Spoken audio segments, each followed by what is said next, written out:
Tetapi apa katamu? Siapakah aku ini?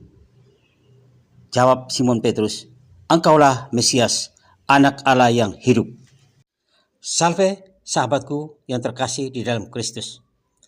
Semoga damai Kristus selalu beserta kita, dan kiranya hari ini kita semua dalam keadaan sehat walafiat selalu. Kembali Dia More Channel mengajak, marilah kita bersama-sama belajar serta merenungkan firman Tuhan yang akan kita ambil dari bacaan Injil liturgi hari ini, yaitu dari Injil Matius bab 16 ayat 13 sampai dengan ayat 23. Namun terdahulu marilah kita membuat tanda kemenangan Kristus, tanda salib, tanda kemenangan kita dalam nama Bapa dan Putra dan Roh Kudus. Amin. Inilah Injil Yesus Kristus menurut Matius. Sekali peristiwa, Yesus tiba di daerah Kaisarea Filipi. Ia bertanya kepada murid-muridnya, kata orang, siapakah anak manusia itu? Jawab mereka, ada yang mengatakan Yohanes Pembaptis, ada yang mengatakan Elia, ada pula yang mengatakan Yeremia, atau salah seorang dari para nabi. Lalu Yesus bertanya kepada mereka, tetapi apa katamu, siapakah aku ini? Maka jawab Simon Petrus, engkaulah Mesias, anak Allah yang hidup. Kata Yesus kepadanya, berbahagialah engkau Simon anak Yunus, sebab bukan manusia yang mengatakan itu kepadamu, melainkan Bapa-Ku di surga. Dan aku pun berkata kepadamu, engkaulah Petrus, dan di atas batu karang ini akan kudirikan jemaatku, dan alam maut takkan menguasainya. Kepadamu akan kuberikan kunci kerajaan surga. Apa yang kamu ikat di dunia ini akan terikat di surga, dan apa saja yang kamu lepaskan di dunia ini akan terlepas di surga. Lalu Yesus melarang murid-muridnya memberitahukan kepada siapapun bahwa Dialah Mesias.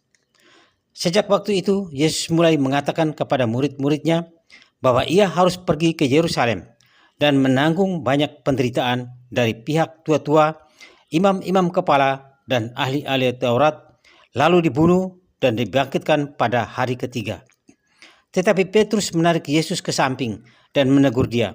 Katanya, Tuhan, kiranya Allah menjauhkan hal itu sekali-kali takkan menimpa engkau. Tetapi Yesus berpaling dan berkata kepada Petrus, hanyalah iblis, engkau suatu batu sandungan bagiku. Sebab engkau memikirkan bukan yang dipikirkan Allah, melainkan apa yang dipikirkan manusia. Demikianlah sabda Tuhan, terpujilah Kristus. Siapakah aku ini? Ada ungkapan yang mengatakan, tak kenal maka tak sayang. Ungkapan yang sederhana ini sering kita dengar dalam kehidupan kita sehari-hari, yang berarti bahwa untuk menyayangi orang perlu mengenal terdahulu siapa sebenarnya dia. Kenal dan mengenal menjadi dasar untuk mencintai dan menyayangi orang lain selain diri kita sendiri. Orang tua sangat menyayangi anak-anaknya karena mereka tahu dan mengenal dengan sangat baik siapa anak-anaknya. Guru menyayangi murid-muridnya karena ia tahu dan mengenal siapa mereka. Hari ini di dalam bacaan Injil, kita mendengar bahwa Yesus pun bertanya kepada para muridnya. Ada dua pertanyaan. Pertanyaan yang pertama ditujukan kepada para murid tentang pendapat orang banyak. Yesus berkata, siapakah anak manusia itu? Menurut pendapat orang banyak. Ada yang menjawab Yohanes Pembaptis. Ada yang mengatakan Elia. Ada juga yang mengatakan Yeremia. Atau salah seorang dari para nabi-nabi. Para murid menjawab rame-rame dengan lancar, dengan lantang, dan tidak kaku. Semuanya berjalan dengan baik.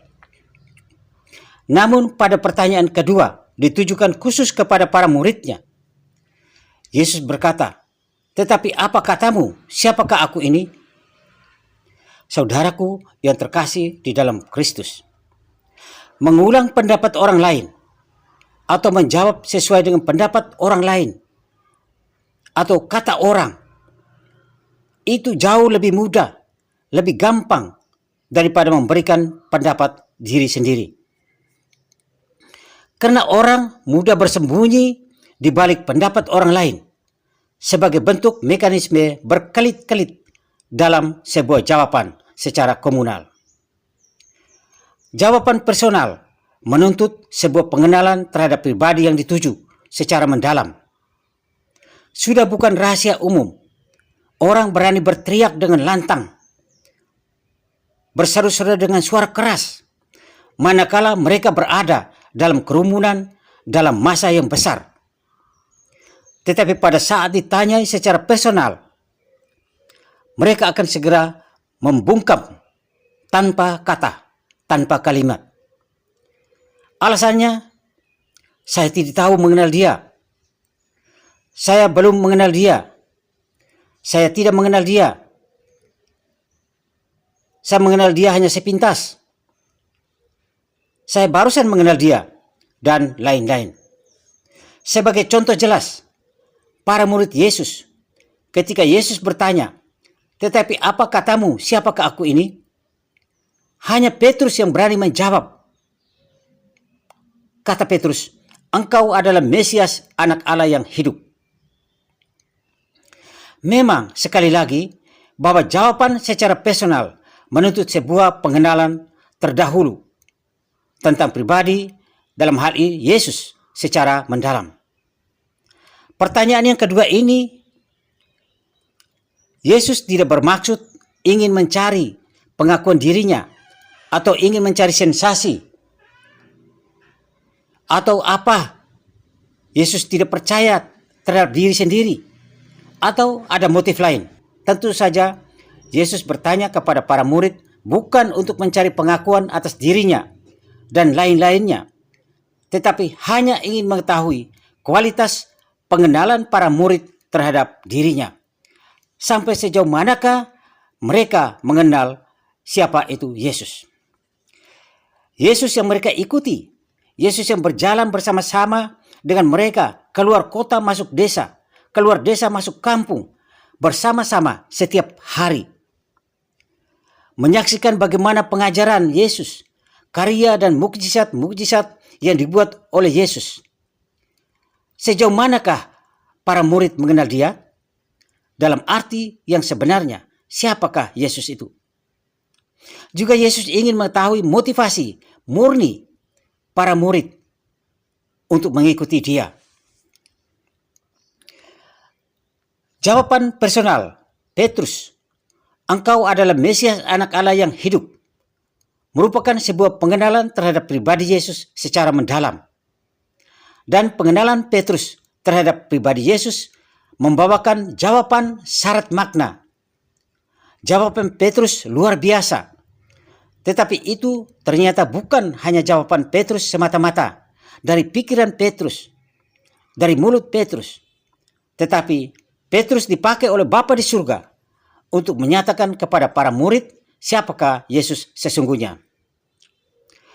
Walaupun motivasi Petrus tidak betul-betul murni, sebagaimana apa yang dikehendaki oleh Yesus, yaitu bahwa Yesus harus menderita sengsara, bahkan disalib, dan akan bangkit kembali pada hari ketiga, di mana hal ini Petrus menolak keras-keras, tidak terima penderitaan yang akan dialami oleh Yesus. Namun penyerahan total hidup Petrus sebagai murid Yesus sungguh bermakna dalam jawabannya secara personal kepada pertanyaan Yesus. Jawaban Petrus ini membawa ganjaran kepercayaan yang tidak tanggung-tanggung. Petrus dipercaya untuk menjadi pondasi gereja sepanjang masa dan menjadi orang yang kelak memegang kunci kerajaan surga.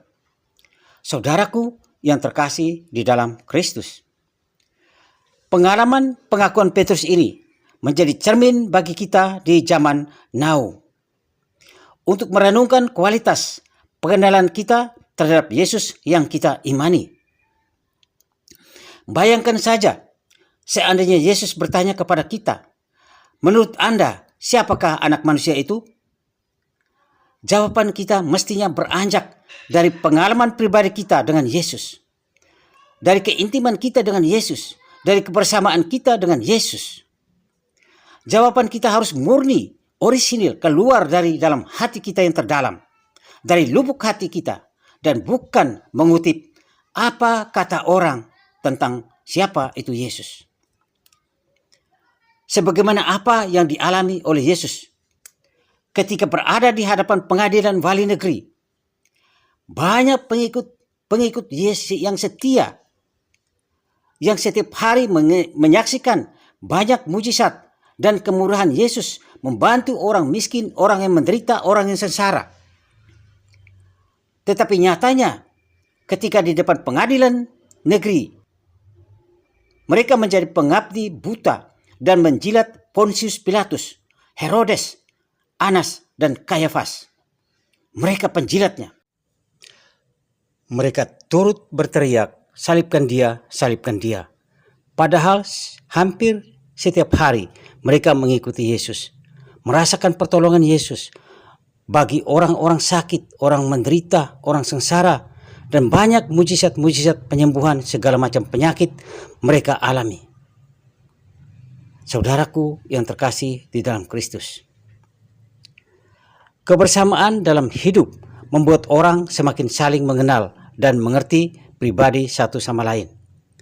Sebagai satu keluarga besar, persekutuan murid Kristus, apakah semakin membantu kita mengenal Tuhan, mengenal apa yang dikehendaki Tuhan, merasakan campur tangan kuasa Tuhan dalam hidup kita masing-masing, di dalam komunitas kita, di dalam kebersamaan kita, ataukah kita juga sama seperti pengikut Yesus ketika berada di depan pengadilan wali negeri, mengaku murid Yesus, tetapi penuh dengan permusuhan, perselisihan, iri, dan dengki. Sebagai satu tubuh, seharusnya kita saling memotivasi untuk dapat mengenal Yesus lebih dalam, semakin mendalam, semakin intim dengan Yesus. Sebab tak jarang kita tidak kenal Yesus, walaupun ia hadir dalam kebersamaan kita, dalam komunitas kita setiap hari. Kita mengambil contoh teladan hidup Santo Yohanes Maria Vianney. Walaupun terkenal memorinya lemah, tetapi dengan doa, puasa, mati raga, rajin devosi kepada Bunda Maria, ia bisa mempertobatkan seluruh kota Ars, Prancis Selatan, yang sebelum kedatangannya sangat jauh dari Tuhan. Ribuan orang berbondong-bondong ke ruang pengakuan dosa. Ribuan jiwa mengalami rekonsiliasi dengan Sang Penciptanya. Saudaraku yang terkasih di dalam Kristus, kita di zaman now juga terus ditantang untuk mengakui iman kita itu sebagai milik pribadi dan mau mempertahankannya dan siap menghadapi resiko sebagai murid Tuhan Yesus Kristus. Sebagai guru, Yesus tidak hanya menunjukkan hal-hal indah, tetapi juga menantang kita ambil bagian dalam penderitaan, wafat, dan kebangkitannya. Sanggupkah kita? Refleksi diri. Demikianlah renungan kita hari ini. Marilah kita berdoa. Bapa yang Maha Rahim, berilah kami kekuatan untuk mengalahkan segala keinginan daging kami. Dan semoga kami sanggup menghidupi keinginan dan kehendak-Mu dalam hidup kami setiap hari. Amin. Kemuliaan kepada Bapa dan Putra dan Roh Kudus, seperti pada permulaan, sekarang, selalu, dan sepanjang segala abad. Amin. Terpujilah keluarga kudus Nazaret, Tuhan Yesus, Bunda Maria, dan Santo Yosef, sekarang dan selama-lamanya. Amin. Semoga Tuhan Yesus Kristus selalu memberkati kita semua. Salam damai Kristus, salam sehat selalu, Dia More Channel.